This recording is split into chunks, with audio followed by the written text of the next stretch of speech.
So on the idea of some sort of offsite is, I think, more relevant now than it's ever been for organizations, especially given the last year and a half of change and teams distributing themselves and all the uncertainty we've had to deal with. How do you reconnect around sort of centralized culture and feel?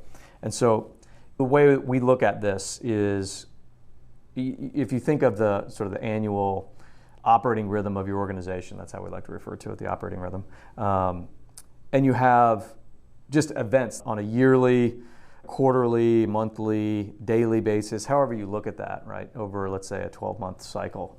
So if we're looking at a 1-year window, you might have your sort of annual strategy and rollout that in Q4 that rolls into Q1, right?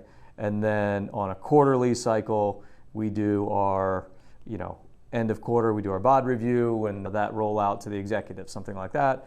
Monthly, every month we're doing a monthly business review or whatever that might look like. And then daily we're doing sort of our stand-ups, right? And we can do those remotely. We do that at McChrystal Group every day. First 30 minutes of the day, a whole world from around the team syncs up, right? So that's pretty easy to execute in a digital world. But a lot of these activities are a reflection of your organizational structure, the hierarchy, right? So there's different ways that different parts of the organization come to life in these different events, but it's not, there's not an organic interaction between different parts of the team for the most part. We really try to leverage all sorts of digital tools to put some personality into all of these key events, but it's still sort of reflective of the business plan underneath your bureaucratic model, whatever it looks like, that you've built out. One of the ways I think that many organizations historically have tried to solve for this is, in my annual plan, I'm going to do the big corporate offsite, right? I'm going to get everybody together, and end of the year, somewhere in Q4, we're going to rent a big place out in Las Vegas, and we're going to pull together hundreds of people, whatever it might look like. And those have a good effect.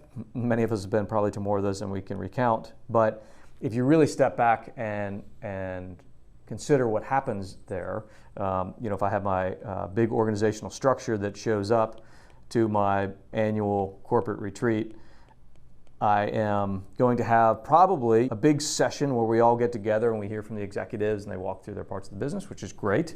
But other events, parts of that will tend to stratify, the organically or by intention, right? My junior, newer folks are going to sort of mingle off and find one another and get to develop some early relationships, but that's going to be in separate parts of the building, right? They're going to sort of find their way. The senior executives might do their closed door sessions because they don't get enough time to spend together.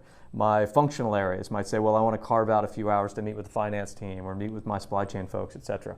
When we leave these things, we tend to look back and say, yeah, there was that one good session or two good sessions that we all connected. Then there was a lot of sort of siloed stuff by level or by function. And then the network relationship connectivity, we sort of depended on the hallway or the bar after dinner or the session after the session that was very informal. And so good things come out of that for sure, but the intentionality of creating sub-network and relationship connections is sort of a hopeful knock-on effect, is the way I would describe it. And so in our view on an annual cycle, if we go back to this year down to daily stuff, in our year cycle, the way we view it is look at this organization, your structure as it exists, and say, who are those individual players from across the team that we want to connect? Because we think, we don't know what'll happen. We're convinced that developing a relationship across these boundaries between these individuals will lead to positive cultural effects, probably better business opportunities, a better understanding what happens. But let's not just put them into a session at the corporate offsite that we do every December. So we build out, our goal is 3 to 4 times a year, retreats for the organization that are functional and level non-specific. And we try to think deeply about who are the type of people we'd like to get together and pull them into a third location. They don't have a business objective with that. They don't have a report they're going to produce. They're just connecting as people. We tend to use sort of non-standard activities. I bring a group on a climbing trip at least once a year.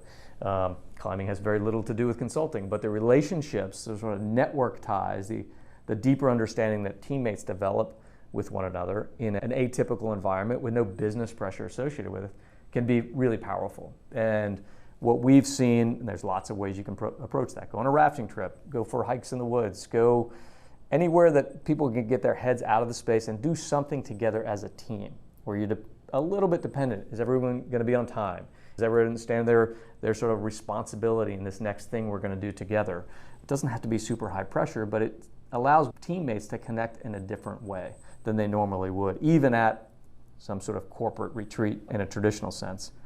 And our impression has been these disparate sort of teammates that have a centralized view on the organization, they go through that sort of thing and they come out as a much more tightly bound network. So they develop an understanding with one another.